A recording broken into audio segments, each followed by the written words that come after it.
long as I can remember, I was playing basketball.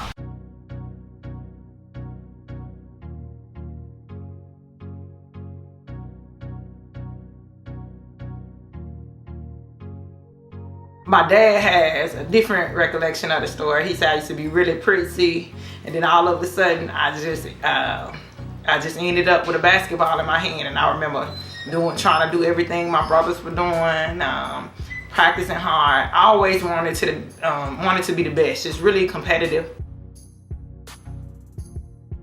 We could play basketball in the backyard, but my dad wouldn't let us play on a team, and so I remember going to Fairview, now Maxine Smith, and the coach calling my dad, and my dad was like, nah, no, that's okay. I don't want my daughters to play ball.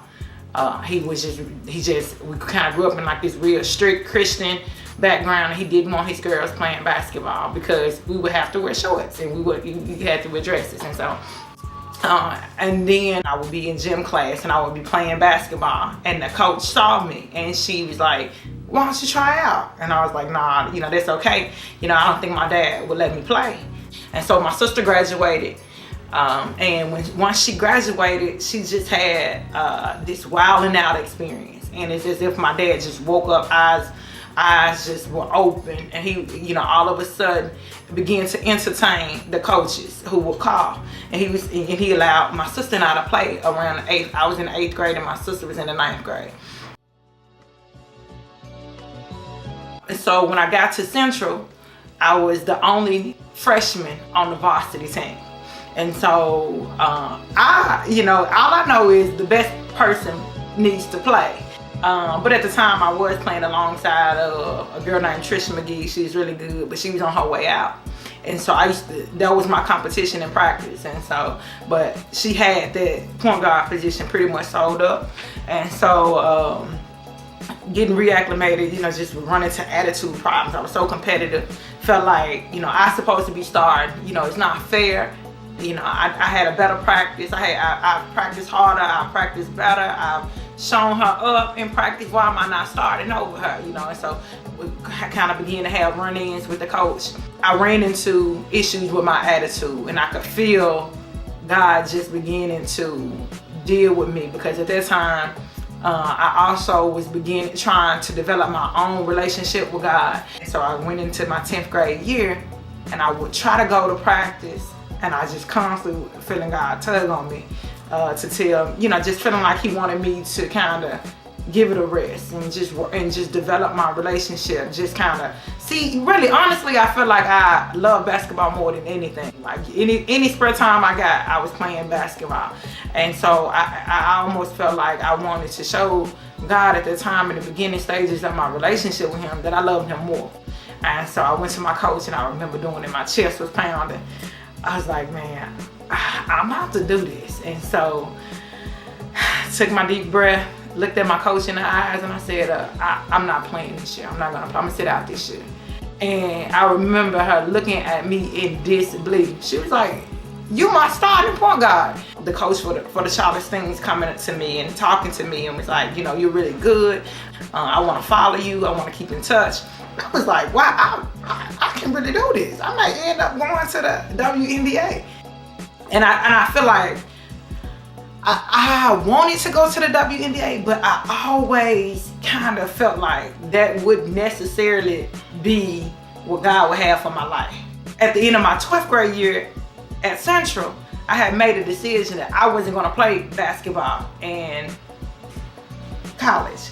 And what ended up happening with that is I started applying for the University of Chattanooga on an academic scholarship. My grades were really good.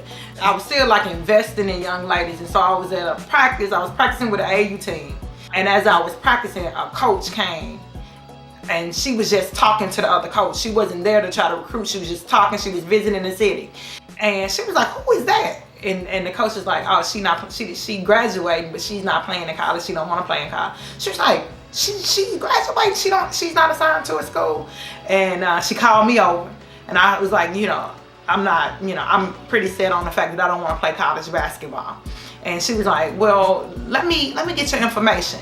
And when she got my information, she ended up talking to my mom. And my mom, really spiritual, She ended up praying with my mom and all of this, and by the time she finished, my mom grew a liking for the coach. I think my mom just wanted me to go somewhere where she felt like the coach was someone spiritual. But the whole time I feel like that was even God's way of kind of leading me where he wanted me to be, not necessarily for basketball, but for all the other lessons that I gained. Going to college, I was 18 hours away at University of Maryland, Eastern Shore. I had left my family, had never been away from my family before. And so here I am 18 hours away pursuing this thing called basketball. I had things that I had not dealt with in myself, like very prideful, just very ego, like just had an attitude, felt like I was the best, couldn't nobody touch me, couldn't nobody hold me. I didn't have to really listen to authority. And so all of that began to catch up with me. And I just feel like God wanted to get my attention again. My coach called me into her office and she said, Rachel, I'm going to suspend you. And so she suspended me indefinitely. And I mean, extremely depressed at that point. God had my attention. She ended up being called in the office and she was let go. And after she was let go, a new coach came in and everybody was telling him, your best player not even on the team. I was also in the middle of trying to say, yes to God. And so I told him, I said, I got a lot of distrust when it comes to coaches, and I'm not gonna, I don't want to play. My senior year, he came back and he said, give me a chance. He was like, I want you to give me a chance. I had been watching him from a distance. Sometimes I go sit in the bleachers at their practices because I missed it.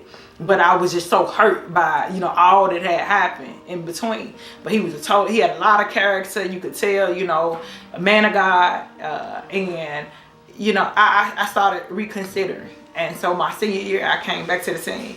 And it was the best year that I had. But that year and a half was one of probably the darkest valleys that I had been in. It was very, very dark for me. It was a process of redefining who I am without a ball in my hand. It was the process of redefining my relationship with God.